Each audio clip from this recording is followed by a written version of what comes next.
Hey, it's Will for HairGuard. In this video, I want to reveal 5 weird but effective ways to stop hair loss. Now, this isn't going to be the stuff you probably already know. Finasteride and minoxidil are the 2 FDA-approved treatments for hair loss, but we've already covered those in detail multiple times on this channel. This video is going to be about treatments that you've probably never even heard of.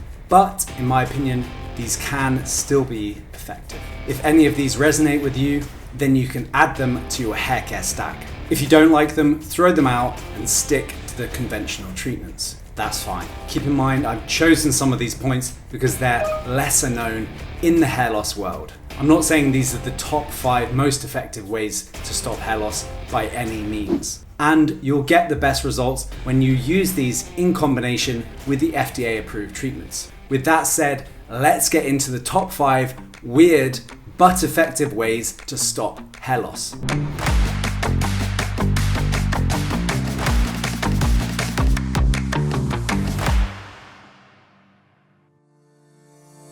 Okay, number 1, use a scalp brush. Using a scalp brush might be the most obvious and least weird treatment I cover in this video.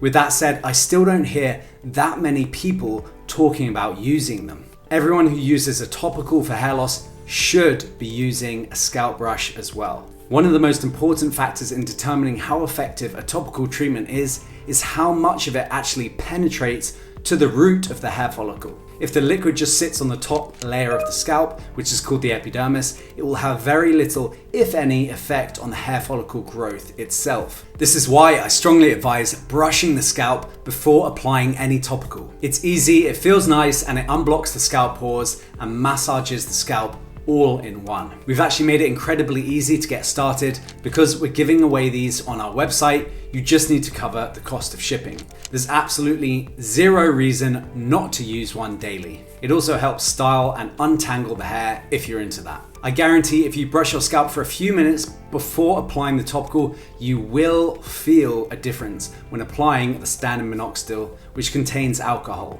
If you brush your scalp, after a few weeks, you'll notice a buildup of plaque on the underside of the brush, which shows you're removing a lot of gunk from the scalp itself. Okay, hopefully that all makes sense, and on to the next point. Number 2, use a water filter for drinking and showering. Tap water is honestly just plain nasty. In my opinion, if you care about your hair health, it's better not to drink or even shower in unfiltered tap water. Now, there are some exceptions. Some countries and some regions have tap water that's fine for showering in, but in general, you should be using a filter. Now, when it comes to drinking tap water, I'd actually recommend going a bit beyond just a simple Brita filter. You ideally need a Berkey filter, reverse osmosis, or distiller to improve the water quality. This is worth it not just for your hair health, but for your health in general. I challenge you to use a water distiller with your regular tap water. Then you can see what's left over after all the tap water has evaporated. It's honestly disgusting, and you will never want to drink tap water again. Adding a simple filter to your shower is also a great idea. You'll be able to remove some of the hardness, chemicals, and metals from the water before it goes onto your skin and onto your scalp. If you've got dry or brittle hair or often get an itchy or flaky scalp, this could very well be one of the answers to improve those conditions. I always remember traveling to London and showering my hair there when I was younger, and my scalp would just get so itchy and it started flaking, and my hair would feel like it'd been in a chemical bath. No wonder so many people walking around the streets of London are bald. It must be one of the baldest cities in the world. So, filter your tap water and filter your shower water, and your hair will improve because of it. It's cheap and easy to do. Number 3, flaccid paralysis of the scalp muscles. Okay, so flaccid paralysis of the scalp muscles, I told you things would get weird. But hear me out, because this is actually really interesting. So there's a substance which is actually really well known. When you inject it into a muscle, it causes flaccid paralysis. Now, I'm not going to say the name of the substance yet because I want to focus on this mechanism. Flaccid paralysis just means the muscles don't work. They cannot contract at all. It's essentially completely and utterly relaxed. So after this mystery substance is injected, the muscles stay relaxed for about 4 to 6 months. So when doctors injected the scalp perimeter muscles with the substance, do you think it would affect the hair? After all, they didn't inject the top of the scalp where the hair loss takes place, they injected the muscles around the sides and back.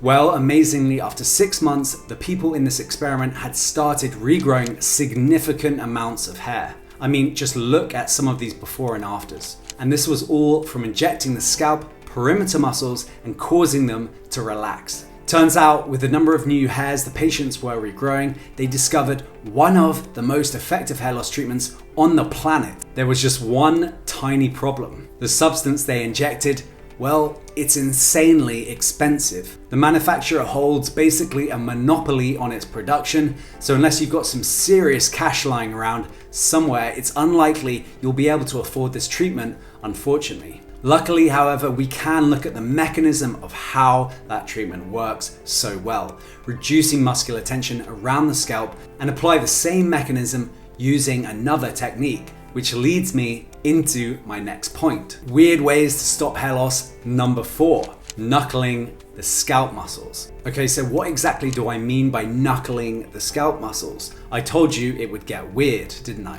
Well, remember in the previous point, we saw how relaxing the muscles with the injected substance turned out to be one of the most effective hair loss treatments on the planet, where you can achieve a similar effect of relaxing the scalp muscles by basically massaging them with your knuckles. Now, granted, this is a lot more work than sitting in a doctor's chair for 10 minutes every 6 months, but it's also completely free and you can do it anywhere, anytime. There's a good amount of evidence that scalp massages can stop hair loss and improve hair growth. Just don't ever expect a large-scale study on scalp massages for hair growth. I mean, remember guys, money makes the world go round, and a large-scale hair loss study costs upwards of at least $500,000. There's just no incentive for anybody to pay for such a study. Anyway, getting back to the main point. By reducing muscular tension and improving scalp blood supply, we can stimulate hair growth. Now, the actual way that I do this is with using the grow band. Because I'm lazy and I don't want to use my hands, I'll just put it on my head,